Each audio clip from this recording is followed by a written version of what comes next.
What is up, YouTube? Juju1313 here.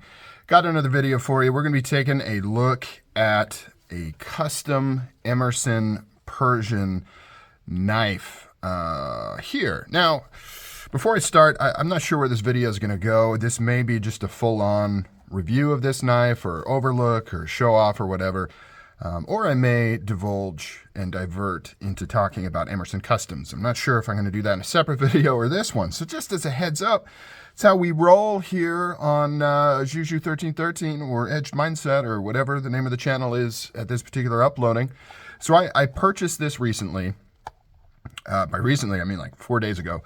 But I have owned a custom Emerson in the past. And what's cool about, well, depending on your perspective, what's cool about custom Emersons is that they don't change.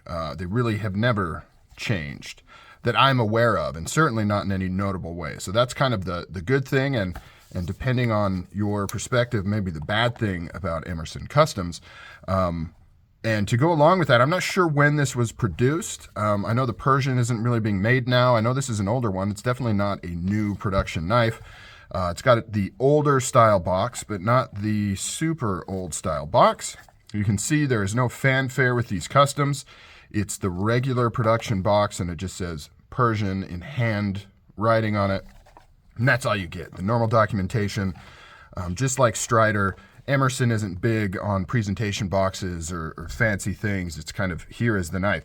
So yeah, let's take a look. You can see it is a rather large knife, and essentially this is just the custom version of the production version of the Emerson knife. And like I said, his customs, for better or for worse, haven't ever really changed, and they're all essentially the same. So what do they feature?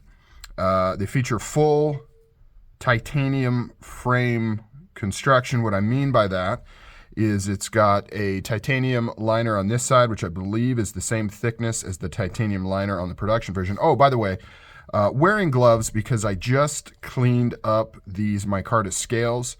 I may not keep this knife. I may put it up for sale. I think I kind of overpaid for it though, so I don't know if I can make my money back.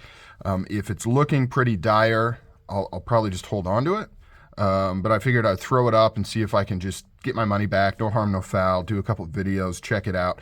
If not, I may keep it, but I don't want to get the micarta scales all oily because micarta scales are very interesting. Like when I got this knife, it had been lightly used, but extensively fondled, I guess, by somebody with greasy hands. It doesn't take much. This micarta, you get a little grease on it, it starts getting some darkening around it. It actually looks pretty cool. Like it kind of antiques it, but when you're talking about, it does age it. It makes it look older than it is. Like, so keep that in mind with canvas micarta. It will kind of age up more than you probably expect. Looks like I maybe should have cleaned some of these edges a little bit better. You can kind of see what I'm talking about. See how it's still a little bit darkened on this edge here. Could have cleaned that up a little bit more, but it looks pretty good. Like I said, I'm not trying to pretend this is a brand new knife or anything, but the micarta scales kind of artificially age according to everything else. You can see how the bolsters are like, you have to struggle to see any sort of scuff or mark on here. Anyways, that's not the point of this video. Construction, titanium liner on this side, which I'll do a production comparison, but I've got a production here.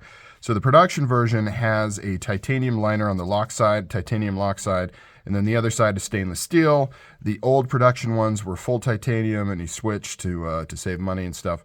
But I think that's the same thickness as on the production version on the non-locking side, but it is titanium.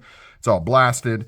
You've got a much thicker lock side, titanium lock side, you can see here. So you get a lot more kind of titanium to tang interface there. And to accommodate for that, you know, he does the lockout here or the cutout here so that you can have the spring tension on the lock bar. There is, I believe it's a steel pin back here, but everything is blasted. So everything is blasted, and above all, the construction on these things are immaculate and really good. You can see this G10 backspacer here. Kind of wish it was micarta, but he went with G10 is what he does. Everything is perfectly smooth. Everything is all lined up. All the basic features are the same as the production version, lanyard hole, things like that. The screws are flathead and they're polished, except for the screws for the pocket clip, which is a polished Phillips right there. Titanium bolsters, contoured by hand by Mr. Emerson, screwed on the top here. Underneath these scales, because I just took them off to clean them, you just have screws on one side going all the way through and into the opposite side of the titanium there.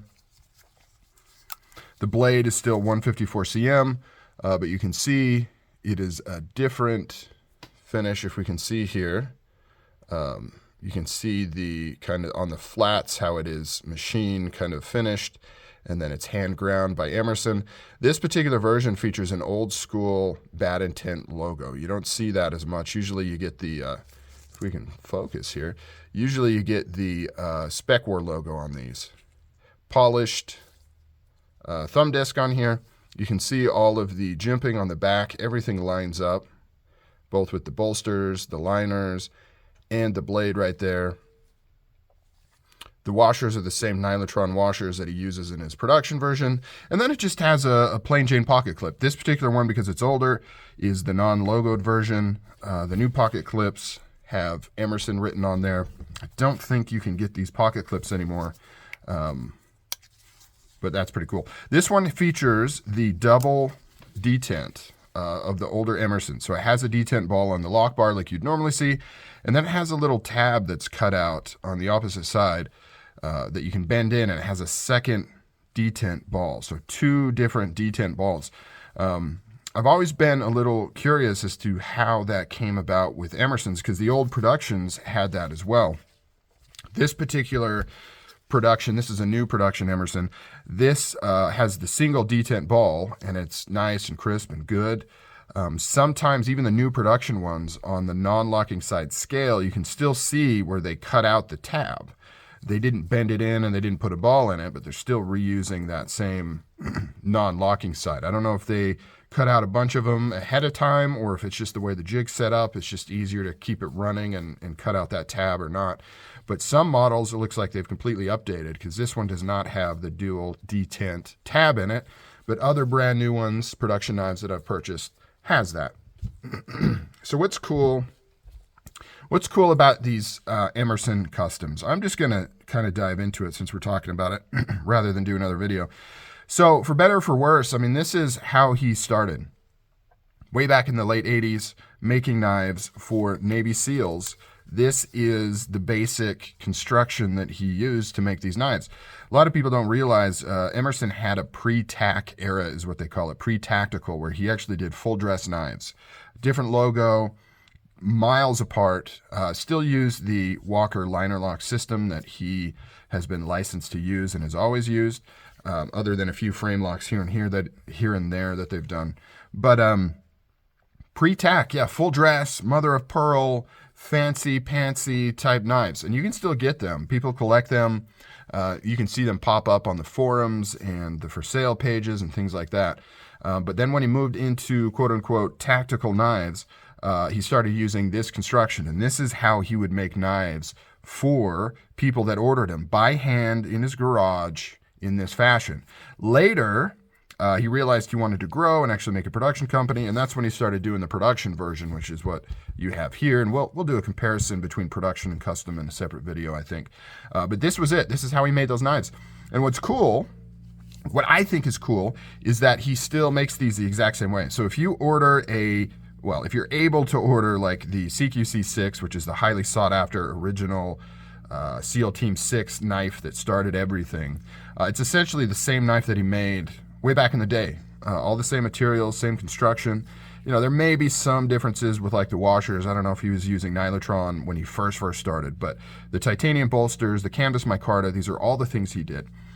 So it's kind of cool that no matter what year of custom that you get, like you can rest assured it's going to be what you expect, right? You don't have the thing where, you know, it's like, oh, this is a 2006, and so he didn't do this, this, and this, and then later he improved it.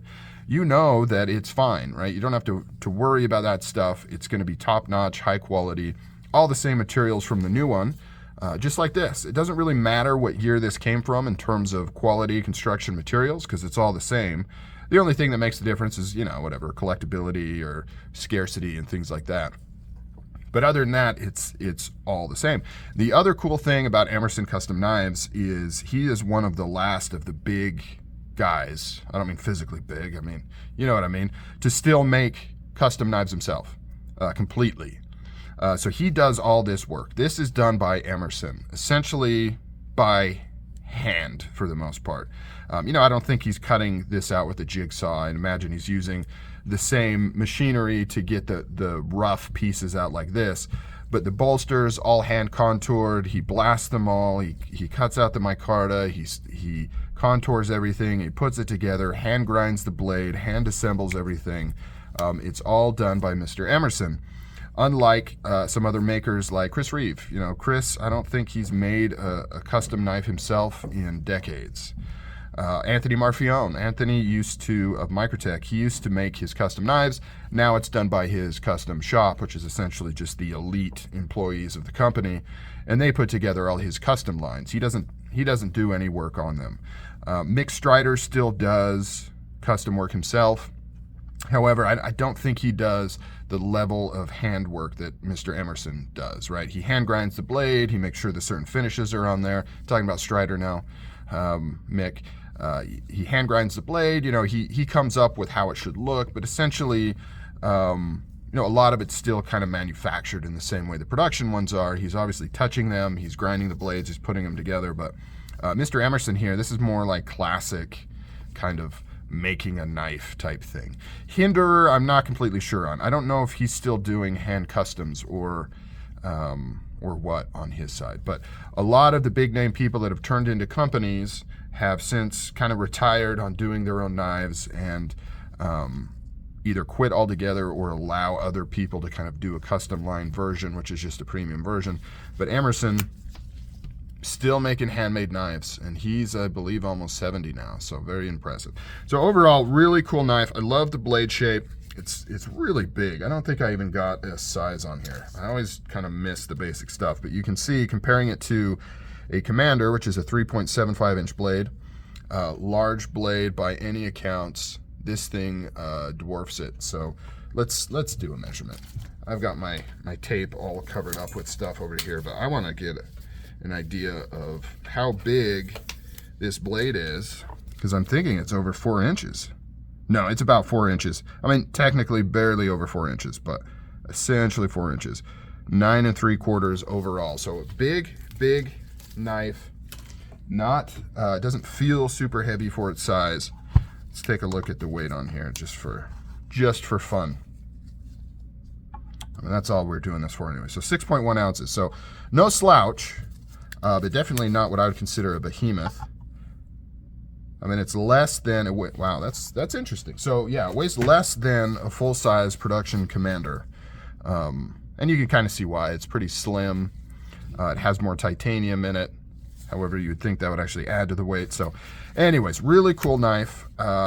Persian, custom, Emerson. Awesome stuff. All right, guys, we're done looking at this guy. I don't know if I'll keep this or not. I might. I don't know. I'm still trying to decide what I'm going to do with it. The more I talk about it, the more I look at it, the more I want to keep it. But we'll see what happens. All right, guys. Take it easy. I'm out.